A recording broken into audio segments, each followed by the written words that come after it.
High বন্ধুরা, তোমাদের জন্য একটা নতুন ভিডিও নিয়ে চলে এসেছি। তো ভিডিওর থাম্বনেলটা দেখে তোমরা বুঝতে পারছো। তো ডায়েট চার্ট সেটা আমি এটা ফলো করে 2-3 কেজি ওজন কমিয়ে ফেলেছি। তোমরাও চেষ্টা করলে তোমরাও পারবে।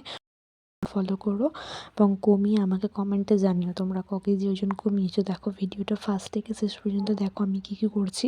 তো আমি এখানে সব লিখে দিয়েছি কী কোন টাইমে কী খাবে। ভিডিওটা স্টার্ট করছি ঘুম থেকে উঠেই।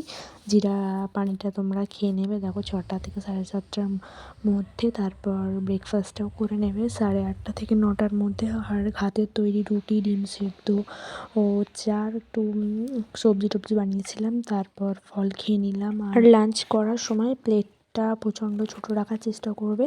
আর বাইটগুলো জাস্ট ছোটো ছোটো করে নিয়ে চিবিয়ে খাওয়ার চেষ্টা করবে, তাহলে পেটটাও ভরবে, মনে হবে আমি অনেকটাই খেয়ে নিয়েছি। বন্ধুরা, তোমরা ডিনারটা 7:30 থেকে 8টার মধ্যে করে নেওয়ার চেষ্টা করবে। তারপর নাইট ড্রিঙ্ক, হলদিওয়ালা ড্রিঙ্কটা তোমরা খাওয়ার চেষ্টা করবে, খুবই সুন্দর। ভিডিওটা এখানে এন্ড করলাম। ভালো লাগলে লাইক, শেয়ার, সাবস্ক্রাইব করে দিও। বাই।